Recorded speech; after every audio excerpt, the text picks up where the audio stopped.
now that's out the way, let's get straight into the hardware you need first. So for the hardware, you're gonna need three things. The first thing you're gonna need is an MSR 605. So this writes and reads on the mag strip. So if you don't know what the mag strip is, I have a little picture right here.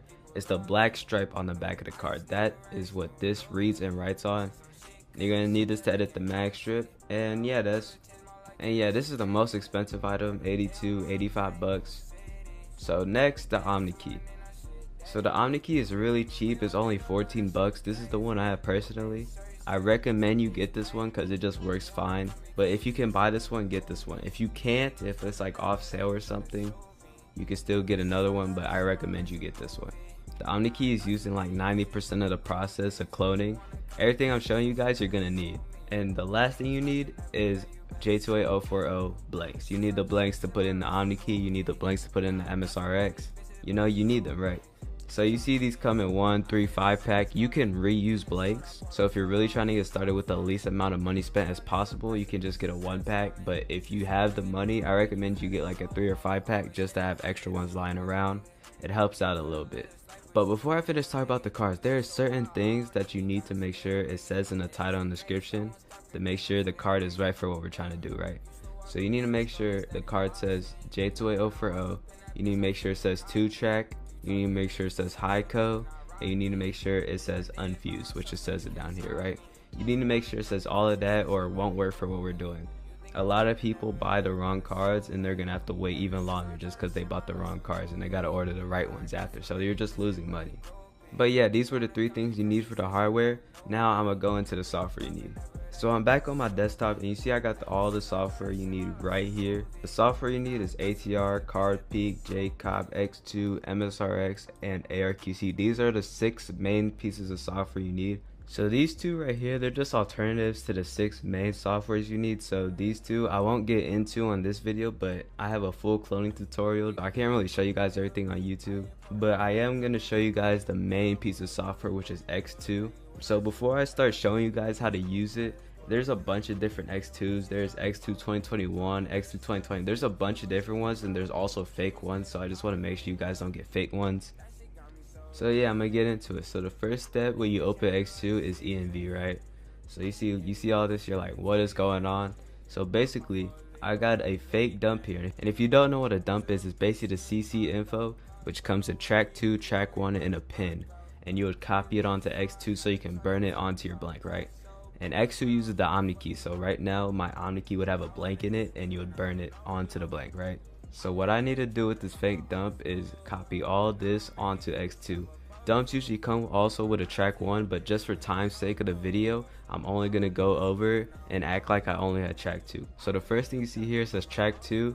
I'd copy and paste this and put it in there, and I'd max it out with 0. So I just spam zeros until, let me see, I'm clicking and there's no more zeros. That's when it's good, right? For the cardholder's name, usually the cardholder's name would show up in track 1, but since I'm acting like it's just to save time, I'm gonna just click space and erase. And if you actually get a dump, just to let y'all know, if you actually get a dump with only track 2, because track 1 isn't necessary to clone a dump, just to let y'all know. Next is application label. So this is where bin checking comes in. So if you don't know what your bin is, it's actually the first 6 numbers, which is also your IST number. So now I'm on a bin checker website. I'd copy the first 6 digits of my track and I put it in here and click check, right? And it gives me all this information. It tells me it's a credit, it tells me it's Bank of America, it tells me it's USA. That's all we need to know. Visa, credit, USA, right? We go back to X2 and what we put in here is a Visa credit, right? If it was a Visa debit, I'd put Visa debit, and if it was a MasterCard, I'd put debit MasterCard. It'd be backwards, right? So for this one, it's a Visa credit. So that is all we need to put, and we've done the application label. Next, we go to credit down here, and we choose MasterCard, Visa, or Amex, and we choose Visa since this is a Visa. And for the track 1 discretion data, usually you put a track 1 in here, but since we don't have one, you would just delete everything and click space and you're good. For the writer, we choose the Omni key. Now for the AID, if you don't know what the AID is, 31010 is a Visa, 41010 is a MasterCard, right? So 31010 is what we put here for the Visa, since it's a Visa. And for the country code, since I'm in the USA, it's 0840. That is the USA country code.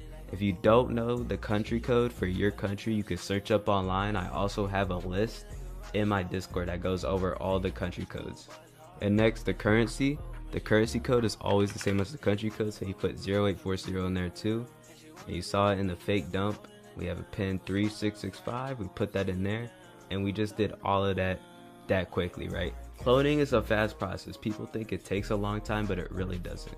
Next, we're gonna go down here to effective and expiration date. I'm gonna click the expiration date, delete everything, and this is how you find the expiration date of your dump, right? So you go back to your little track 2, and you find these 4 numbers after the equal sign, right? These 4 numbers. That is your expiration date. 2024 April, right? That's your expiration date. So what you put here is 2404, and then for the last 2 digits, you would put how many days are in that month. So I know April is 30 days, and that is how we put our expiration date. Then we go to effective date. We put the same thing, 240430, and we get rid of 4 years. So you would just apply whatever expiration date your dump has to here, and you'll be fine, right? So we just completely did the EMV part of cloning a dump, right? So if I click credit, it would burn onto the card. Just give it a second, boom, completed job. So I just successfully cloned the dump, but there is one more step. I'm not going to completely get into it because the video will just get way too long, but I'm going to skim through it real quick. IST load, you'll basically just put everything in here the same. These 3 ARQCs is what this software handles. You would just generate it in this software and put in X2, and then you would burn it onto the card, right? I'm going to show y'all what an IST is. So 404773, that is our bin, but that is also our IST. We need an IST to match our bin to burn it onto the card, right?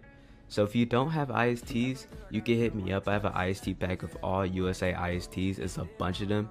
But I'd click open and I'd find my IST file. So I already have a bunch. I already have 414773.